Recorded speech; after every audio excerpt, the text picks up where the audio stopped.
Hey, Sens fans, welcome to episode 6 of our Senstennial Listener Series. We have Heather joining us tonight. Heather, thank you so much for popping on to talk some Sens with us. Sounds good. So we're super stoked to have you. Obviously, love the Shabbat shirt, the Chris Neal banner in the back. Everything is perfect. And when we brought all the fans of our podcast together to talk about what they wanted to talk about. You obviously love Ridley Gregg. He's clearly he's something that this team needs. And what do you feel about the guy? Like, where do you think he slots on this team? What identity does he bring to the team? And obviously, we should probably talk about the slap shot too. The thing about the slap shot that I adored was that like it just showed personality, like Yeah. it showed an identity of the team, and we were playing the Leafs, and we're supposed to have this rivalry with the Leafs, right? Mhm. And I'm 30, so like when I was younger watching, like that was like the big thing, like Ottawa, Toronto, like that Mhm. was like the thing.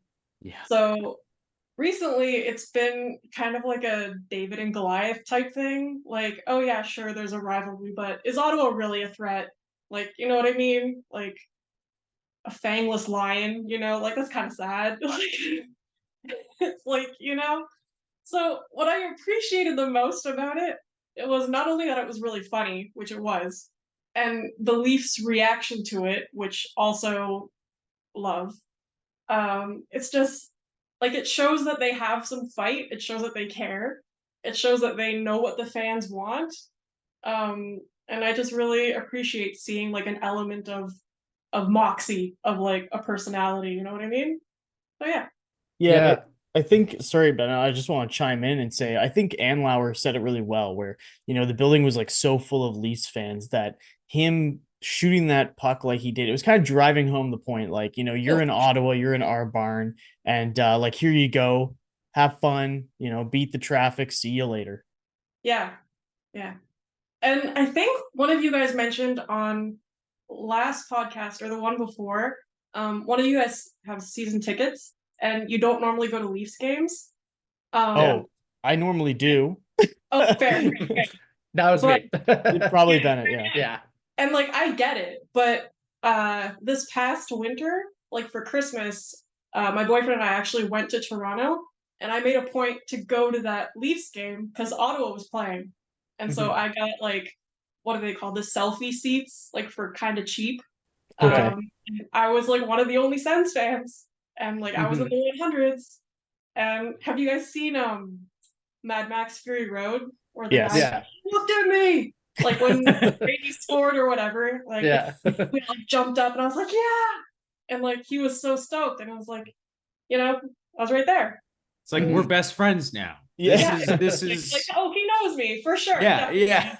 Yeah, like it was awesome. And so like there's an element of like trolling or whatever, like that I think comes with the territory of like whenever there's the Leafs involved, which for Ottawa, like we're always Leafs adjacent, and like in Mhm. a Canadian market, it's always like the Leafs, and oh yeah, there's other teams. So Mhm. like Yeah. I don't know, I feel like it's important to like be part of Ottawa Leafs rivalries. I don't know if that makes any sense, but yeah, It Yeah. makes total sense, and I think that we have a similar vintage, Heather, and we all remember those line brawls and yeah, all of like the sticks being thrown into the crowd back in the day. Hey, even current head coach Travis Green got in on it. yeah, And that rivalry was so formative, and it's been dormant for a long time just because either, we were rebuilding or the Leafs were rebuilding, and it's been a while since both teams have been competitive at the same time.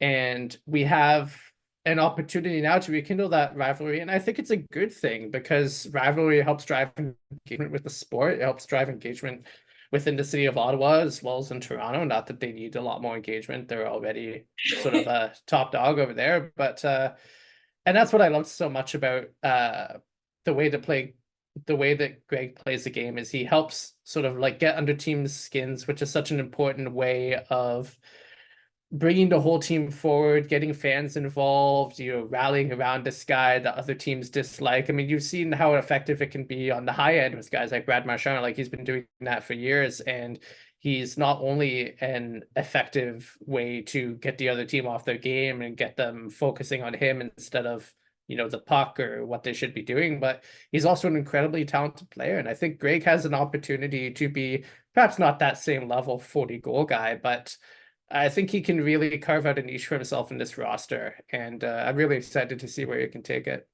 Me too. I like seeing like a young guy try to like take what should be maybe someone else's. Like I don't know if it's true, but I thought I read towards the beginning of the season that like he was getting more of a chance because Pinto obviously was suspended for so long. So Yeah. like, obviously that sucked for Pinto, but like it Mhm. gave other guys a chance to step up, which is only a good thing for the organization, right? So Yeah. Absolutely. I look at Ridley Gregg and what he's able to accomplish as like a 5'11" player who's has the ability to get under people's skin. And if he can play center, that's great. And if he can play wing, that's great.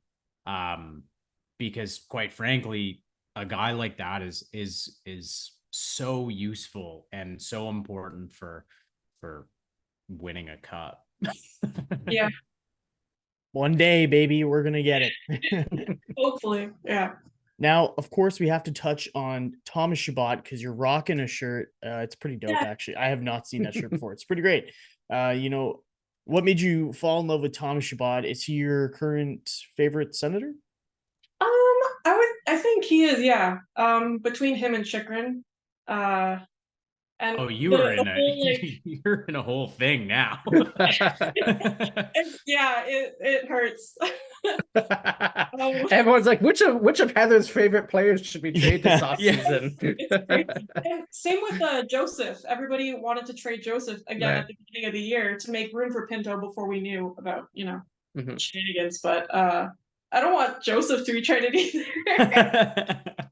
But I like Shabbat because he was one of, like, if I remember correctly, again, I'm not like up to date on all the cat friendly stuff, but he was one of the first players to sign like long term in the rebuilding process. And he's like kind of a local guy. He's from like Quebec. And I think that's important for the community and not only just like the organization, which I think he's a great player. He's often like the whipping boy. People are like, oh, he's costing us like all this stuff, but is that true? I don't think so, but what do I know? I'm just some person on the internet, you know what I mean? Same. And I wish more people had that humble line of thinking. Yeah. Like, because like when you look at other defensemen who are like have been with their franchises long term, like Chris Letang, and Pittsburgh fans sometimes hate him. They're like, send him Yeah. to the glue factory. He's cooked. Like he's gone. Like whatever. And it's Yeah. like, no, but he's been around for so long because he's good. Like, Yeah. you know what I mean?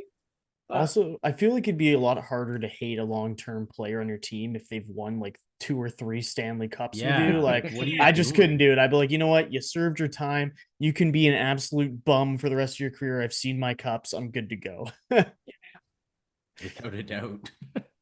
Well, on that note, Heather, is there anything you'd like to add before we call it a night? um, I don't think so. I think I touched on everything. Dunked on some Leaf fans, Honestly, right. this is as good a podcast spot as you can probably get because you Yeah. did exactly what you needed to do. Yeah. You slap shotted them Leaf fans, and now you're saying sayonara. Well, thanks for having me, guys. Yeah, no problem.